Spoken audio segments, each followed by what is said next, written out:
Wassalatu wassalamu ala Rasulillah Sayyidina Muhammad ibn Abdillah wa ala alihi wa ashabihi wa mawala. Asyhadu an la ilaha illallah wahdahu la syarika lah wa asyhadu anna Muhammadan abduhu wa rasuluh alladzi la nabiyya ba'dah, amma ba'd.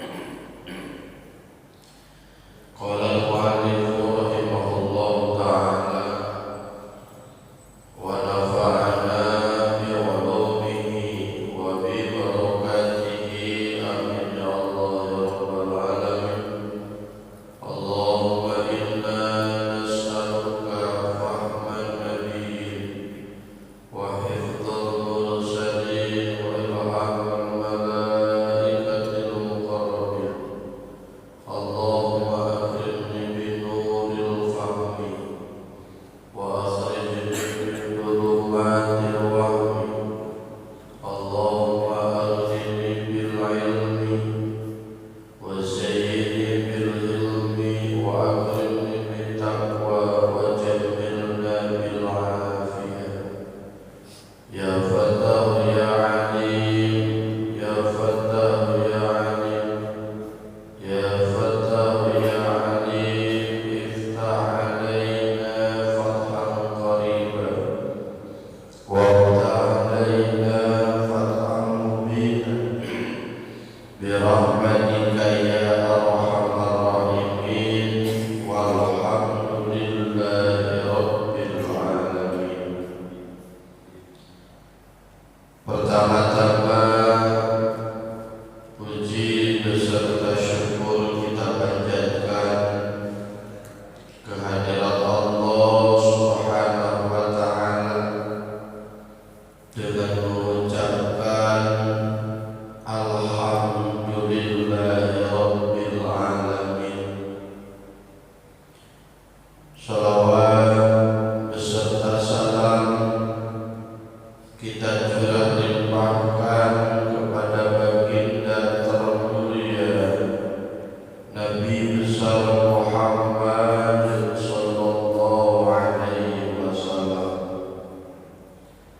Tidak lupa kepada segenap keluarganya, sahabatnya, tabi'in dan atba'u tabi'innya. Mudah-mudahan sampailah kepada kita selaku umatnya, yang mudah-mudahan kita semua nanti di hari kiamat mendapatkan syafaatnya, amin ya Allah ya rabbal alamin. Hadirin jemaah pengajian rahimakumullah, mari kita sama-sama melanjutkan pengajian pada pagi ini, bagian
jubah.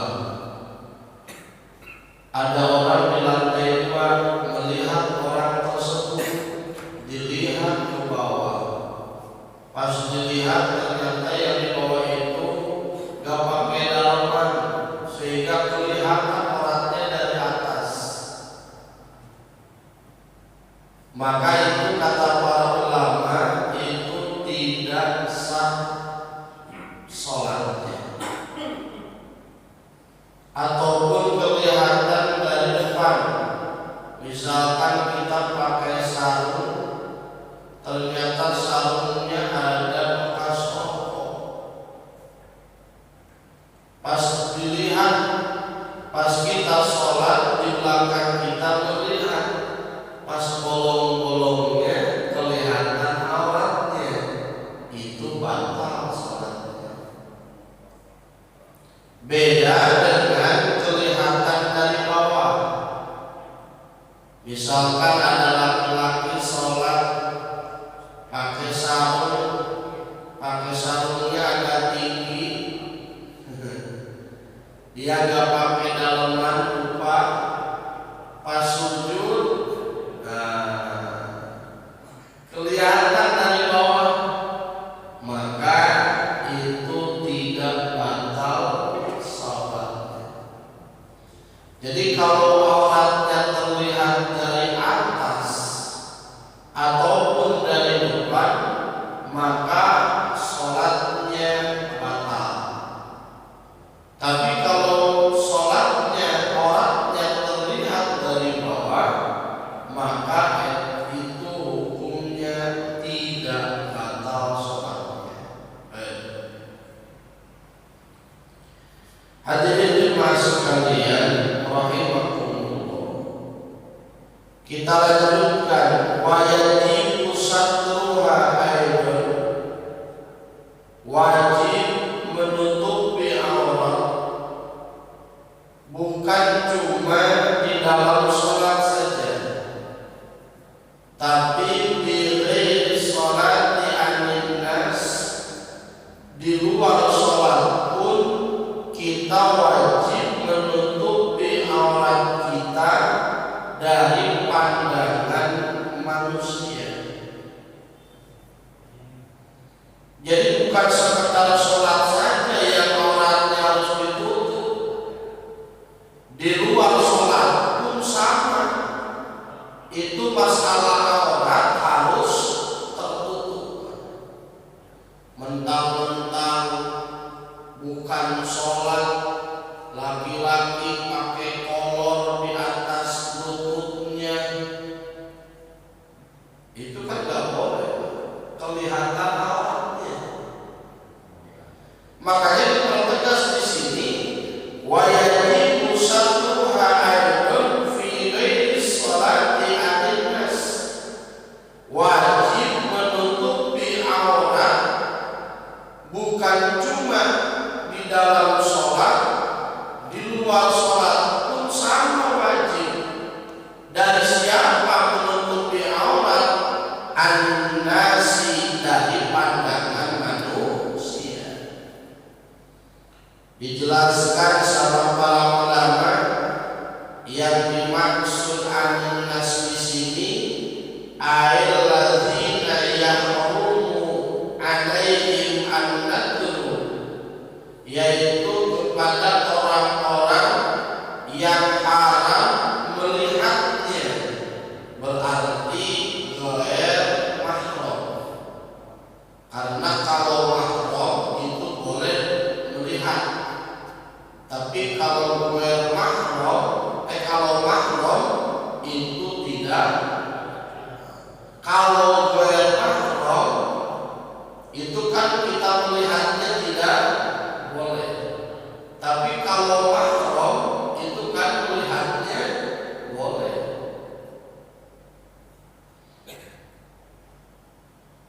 Bahkan di sini wa fi khalwati, dalam keadaan sendiri pun itu aurat wajib ditutup. Jangan mentang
Jadi jangan punya anggapan menutupi aurat itu keadaan sholat saja, bukan.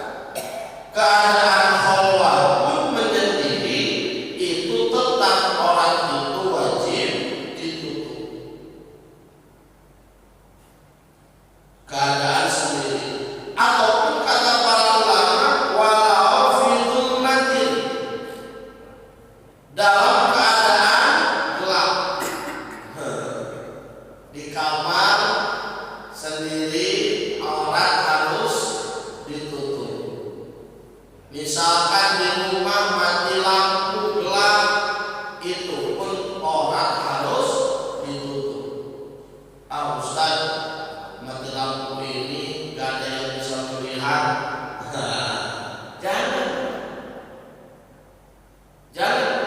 Aurat itu harus kita tutup. Walaupun di luar sholat, keadaan menyendiri ataupun keadaan gelap, tetap aurat itu wajib ditutup. Illa lihajati biliktisari, kecuali ada kebutuhan. Di antara kebutuhan di sini al-iktisal, adus. Ustaz, saya mau adus, buka aurat, boleh kagak? Dijawab, kalau membuka aurat tujuannya buat adus, itu boleh.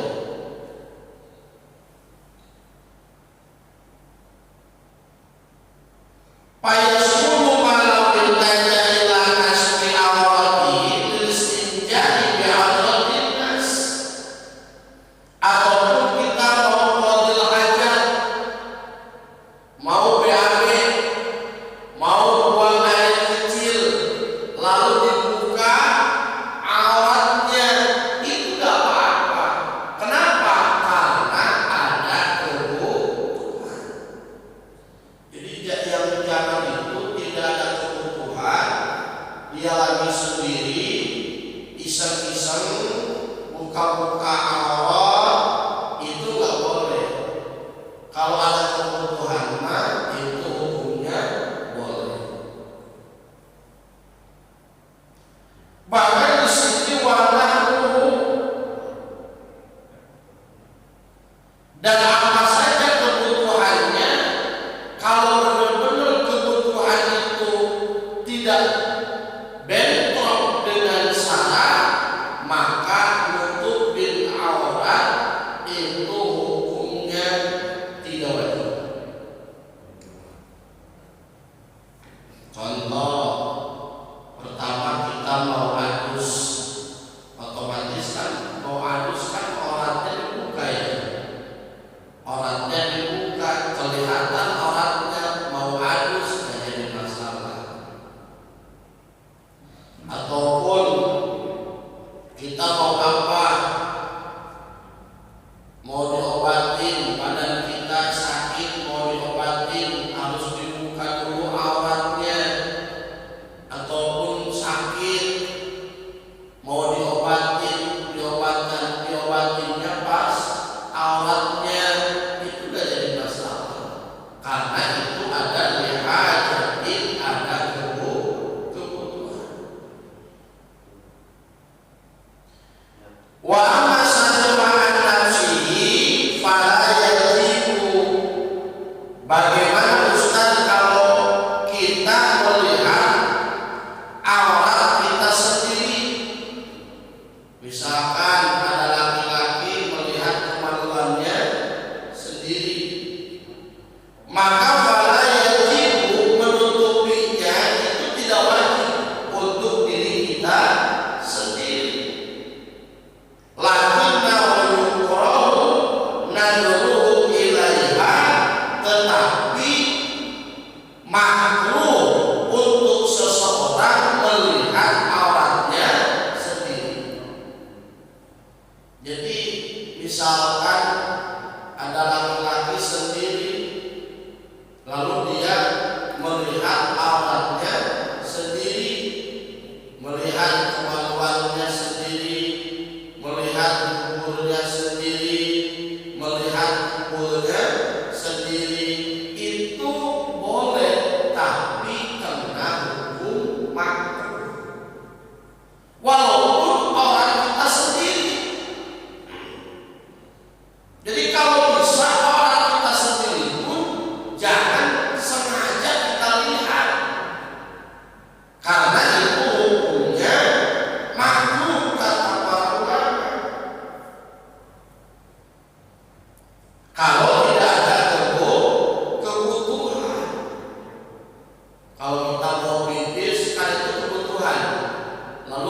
misalkan tidak sengaja kita lihat aurat kita, itu tidak masalah.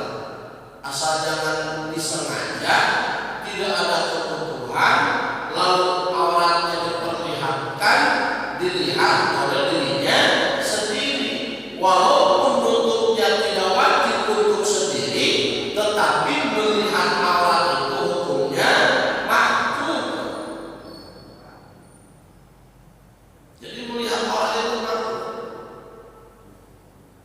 Makanya sebagian ada sahabat kan, diantaranya Sayyidina Ali karramallahu wajhah, beliau itu tidak pernah melihat auratnya sendiri walaupun ketika keadaan mandi, sampai-sampai beliau mendapatkan gelar karramallahu wajhah. Karomah memuliakan siapa Allah wajhahu, kepada wajahnya Ali bin Abi Thalib karramallahu wajhahu. Kalau baginda Rasul sudah jelas, sahabat pun ada yang tidak pernah melihat auratnya sendiri.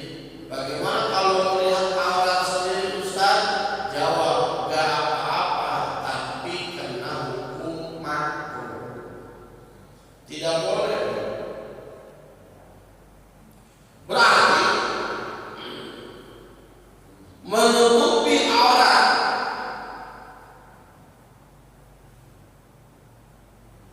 di luar sholat itu hukumnya wajib, supaya tidak terlihat oleh orang lain, walaupun keadaan menyendiri, walaupun keadaan tempatnya gelap, kecuali ada kebutuhan. Tapi kalau melihat auratnya sendiri itu gak jadi masalah, tapi kena hukum makruh. Jadi kalau bisa dihindari. Selanjutnya wa amma satuha wa auratu dzakari, lalu kita harus tahu batasan auratnya laki-laki itu dari mana ke mana. Dijawab wa auratu dzakari ma baina surratihi wa rukbatihi. Jadi auratnya laki adalah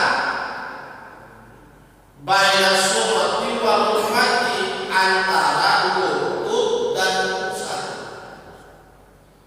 Berarti dari lutut ke bawah itu bukan aurat laki-laki. Dari pusat ke atas itu tidak termasuk auratnya laki-laki.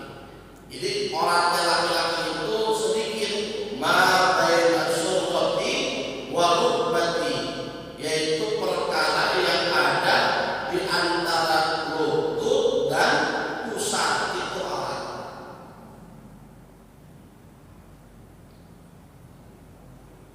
Pertama laki pakai celana pendek atau pakai baju, yang penting lutut pusatnya tertutup, itu sudah tertutup aurat.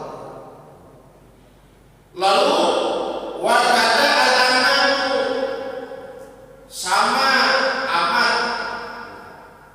Amat pun auratnya sama dengan laki-laki yang merdeka, yaitu ma baina surrati wa rukbati, yaitu perkara yang ada antara lutut dan pusat. Amat pun sama.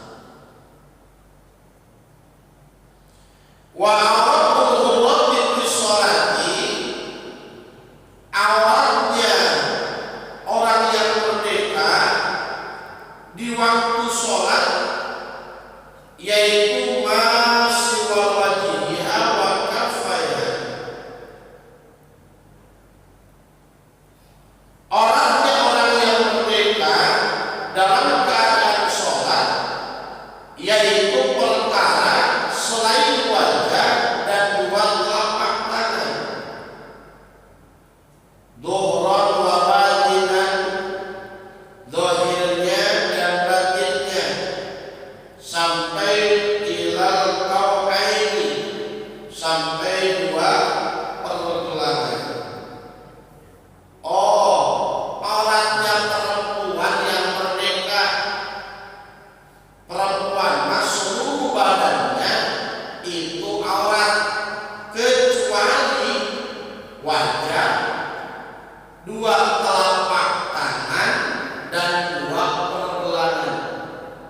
itu tidak termasuk aurat. Berarti kalau perempuan sholat gak pakai mukena sah gak? Bisa saja sah, tetapi kurang pakai adab. Makanya para ulama mengajarkan kepada kita perempuan sholatnya pakai mukena, laki-laki sholatnya pakai sarung, pakai baju koko, pakai peci. Padahal kan laki-laki sholat pakai celana pun sah, sholat pakai kaos pun sah, tapi kurang adab, kurang dalam tata krama ketika kita mau sholat. Makanya diusahakan kalau bisa sholat itu harus pakai sarung, harus rapi, walaupun setelah sholat dibuka kembali, sehingga tukang cuek, dagang cuek di depan sholat dengan motor daya sarung kayak pokok. Setelah sholat dilebih lagi, kadang-kadang lagi pakai celana lagi.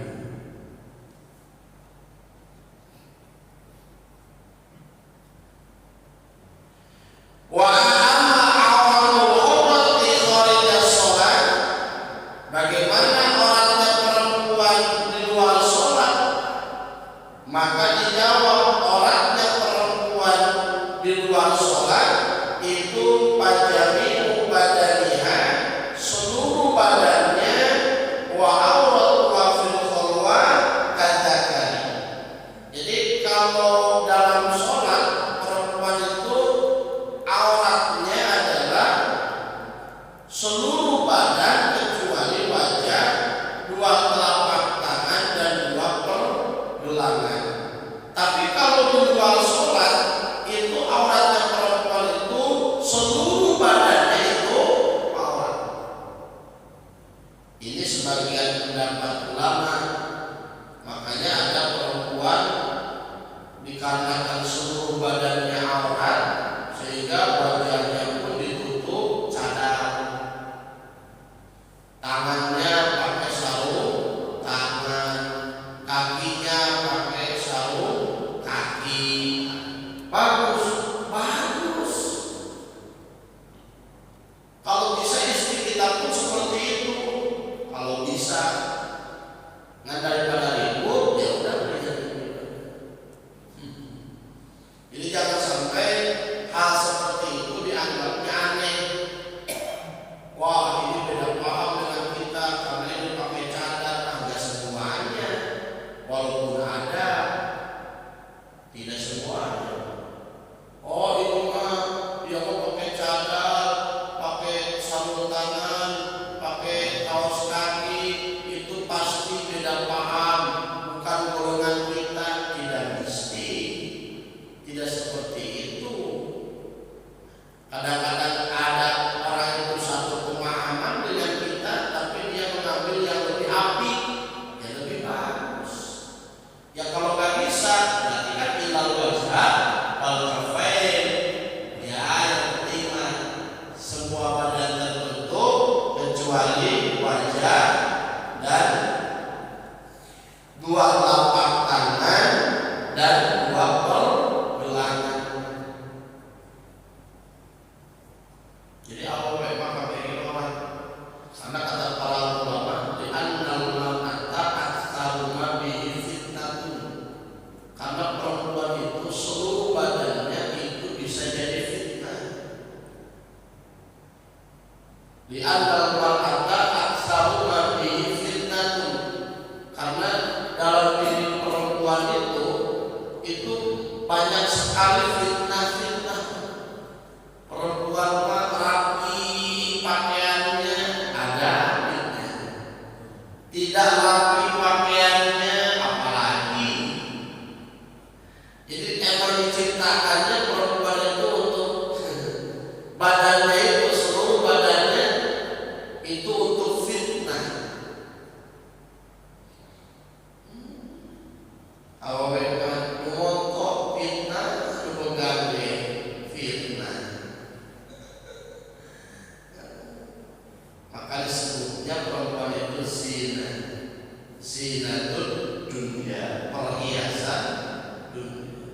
dari perhiasan pasti semua orang menyukai, karena zinatan dunia, zina perhiasan. Siapa sih yang enggak mau perhiasan? Semua orang pasti menginginkan perhiasan, karena perhiasan itu sangat menarik. Perempuan pun sama, zina, walaupun hitam, gendut, tembem, hidup, itu ya.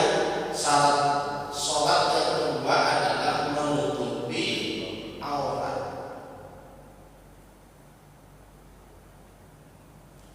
Was